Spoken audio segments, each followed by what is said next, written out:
शिवराज बोले, कमलनाथ लाडली बहना योजना से परेशान, कहा बहनों उनसे सावधान रहना।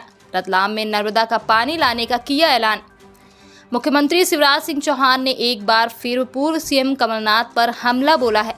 उन्होंने कहा कि कमलनाथ लाडली बहना योजना से परेशान हैं, वे कुछ भी बातें करते हैं, बहनों उनसे सावधान रहना। सीएम शिवराज सिंह शनिवार को लाडली बहना महासम्मेलन में शिरकत करने रतलाम आए थे। सीएम ने कार्यक्रम में पहुंचते ही मंच संभाला, रैंप पर चलते हुए लाडली बहनों के लिए गीत भी गुनगुनाया। इस दौरान उन्होंने नर्मदा का पानी रतलाम में लाने का बड़ा ऐलान किया। सीएम ने शहर के नेहरू स्टेडियम में आयोजित कार्यक्रम में हितग्राहियों को आवास अधिकार पत्रों का वितरण किया। शिवराज ने यहां बहुप्रतीक्षित गोल्ड कॉम्प्लेक्स 2 सिटी 4 लेन के भूमि पूजन के साथ ही 1374 करोड़ के विकास कार्यों का भूमि पूजन और लोकार्पण भी किया। कमलनाथ अक्सर बोलते हैं कि मुंबई जाएं और एक्टिंग करें, आईफा फिल्म अवार्ड शो वो करवाएं और एक्टिंग मैं करूं।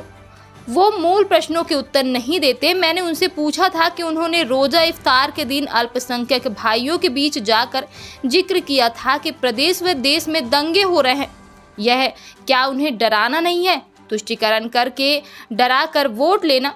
इसलिए मैं कहता हूं कि मूल प्रश्नों का उत्तर दें, वो संदर्भों से अलग बात करते हैं। मुख्यमंत्री लाडली बहना योजना से भी उन्हें परेशानी है। हम सरकार में हैं तो योजनाएं तो बनाएंगे ही। आपने तो कई योजनाएं बंद कर दी थी जब सरकार में आए। सीएम ने कहा कि हम सहरिया बैगा भारिया जो बहुत गरीब बहनें थी उनको 1000 रुपये देते थे। कमलनाथ जी तो आए तो वो बंद कर दिए। मैंने संबल योजना बनाई, कांग्रेस ने वो भी बंद कर दी। मैं बहनों को बेटा बेटी के जन्म से पहले 4000 रुपये देता था, जन्म के बाद 12000 देता था, कांग्रेस ने वो भी बंद कर दिए। कितनी चीज़ें बंद कर दी। मैं बच्चों को अच्छे नंबर लाने पर लैपटॉप देता था, वो आए तो उसे भी बंद कर दिया। तो उनसे सावधान रहना। मुख्यमंत्री ने कहा कि विकास के मामले में जिले के लोगों ने जब जब जो कहा वो करके दिया। मैं एहसान जताने नहीं आया, ये मेरा फर्ज है, मेरा धर्म है। रतलाम में मेडिकल कॉलेज की मांग की गई। 1965 के बाद यहाँ कॉलेज नहीं खुला था, हमने कॉलेज खोल कर दिखाया। लाडली बहना योजना बहनों की जिंदगी में क्रांतिकारी योजना है। यह योजना कैसे दिमाग में आई वो कहना चाहता हूँ। बचपन से मैंने गांव में घर में बेटियों के साथ अन्याय होते देखा था। बेटा होने पर घर में खुशियां मनाई जाती थी, बेटी होने पर माँ तक का चेहरा उतर जाता था। कहते थे कि बेटे की बात ही कुछ और है। बेटे को बुढ़ापे की लाठी कहते थे। जब नया जमाना आया, पता चला कि गर्भ में बेटी है तो मार देते थे। सीएम ने आगे कहा, अगर बेटियां नहीं तो बहू कहां से लाओगे? बेटियों के साथ लगातार अन्याय हुआ। एक बार मुझे बोलने का मौका मिला तो मैंने कहा कि बेटियों को भी पैदा होने दो। तब लोग बोलते थे कि बेटी के लिए दहेज कहां से आएगा। कई जगह ऐसी घटनाएं होती, जब पति पत्नी में लड़ाई होती तो पति लठ उठाकर पत्नी को पीटता था। मैं जब मुख्यमंत्री बना तो पहली योजना बेटियों की शादी के लिए बनाई।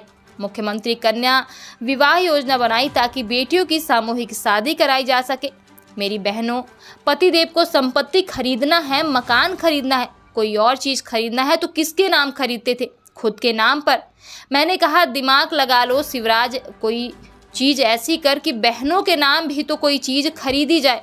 खेत हो, मकान हो, कोई संपत्ति हो। तो हमने तय किया कि अगर बहन के नाम, पत्नी के नाम संपत्ति खरीदेंगे तो उसमें स्टाम्प शुल्क कम लगेगा। अगर आदमी खरीदेगा तो 3% और बहन खरीदेगी तो 1%। उसका परिणाम हुआ कि अब बहनों के नाम मकान, दुकान, खेत खरीदे जा रहे हैं। शिवराज फूलों का, तारों का सबका कहना है, लाखों हजारों ये मेरी बहना है। जिंदगी में इनकी मुझे खुशियाँ लाना है। फूलों का, तारों का सबका कहना है, लाख 1000 में मेरी बहना है। सारी उम्र हमें संग रहना है। फूलों का, तारों का सबका कहना है। एक बार मेरे साथ गाओ सब। फूलों का, तारों का सबका कहना है, 1000 में मेरी बहना है। सारी उम्र हमें संग रहना है, फूलों का तारों का सबका कहना है। तो मेरे मन में एक बेचैनी थी कि शिवराज कुछ ऐसा कर कि मेरी बहनें ये पैसों के लिए तरसे ना हाथ ना फैलाना पड़े। तब मैं सोच रहा क्या करूं। फिर मेरे मन में विचार आया कि शिवराज तू मामा है रे, मामा। मामा मतलब बेटियों का मामा है, लेकिन उनकी माताओं का भाई है। सही बात है कि नहीं? तो मेरे मन में एक बात हो रहा है कि यार एक बार साल भर में पैसा देने से काम नहीं चलेगा। अगर हर महीना पैसा दे दोगे तो बहनों की समस्या हल हो जाएगी। और इसलिए एक दिन रात भर में जगता रहा, क्या करूं, कौन सी योजना बनाऊं। और सवेरे 4 बजे मैंने तय किया कि अब मैं अपनी ऐसी गरीब बहनें जिनकी आमदनी 2.5 लाख रुपया सालाना से कम है, या जिनके पास 5 एकड़ से कम जमीन है, मेरी विवाहित बहनें जो अपनी ससुराल में रहती है और जिनके पास 4 पहिया वाहन नहीं है, उन सब बहनों को 1000 रुपया महीना उनके खाते में डालूंगा। 1000 रुपया महीना। ये बनी मुख्यमंत्री लाडली बहना योजना। आओ मेरी बहनों, आज अपने भाई के साथ संकल्प लो, लाडली बहना सेना बनाओ, गांव में कुरीतियों को दूर करो, राजनीतिक रूप से भी जागरूक रहो, ताकि मैं और आप हम सब भारतीय जनता पार्टी के साथ मिलके नया जमाना लेके आए, जहां मेरी बेटियां सुखी हो, जहां मेरी बहनें सुखी हो, जहां बेटे सुखी हो, जहां गरीब सुखी हो, जहां किसान सुखी हो, जहां किसी की आंखों में आंसू ना रहे, सबके चेहरे पर मुस्कुराहट आए, सबकी जिंदगी में खुशहाली लाए। मैं ऐसा जमाना बनाना चाहता हूं। और ऐसा जमाना बनाने के लिए, ऐसा मध्य प्रदेश बनाने के लिए आप सबका साथ चाहता हूं। पहले मुख्यमंत्री था, बीच में 1.25 साल नहीं रहा, तो हम सहरिया बेगा भारिया जो बहुत गरीब बहनें थी उनको 1000 रुपया देता था। तो कमलनाथ जी आए तो वो भी बंद कर दिए, कांग्रेस आई तो वो भी बंद कर दिए। मैंने संबल योजना बनाई, कांग्रेस ने वो भी बंद कर दी। मैंने बेटियों के, मेरी बहनें बेटा बेटी के जन्म के पहले अगर बेटा बेटी को जन्म देने वाली होती थी तो मैं 4000 रुपया देता था, और जन्म के बाद 12000। लड़ुआ खाने के वो भी बंद कर दिए कांग्रेस ने।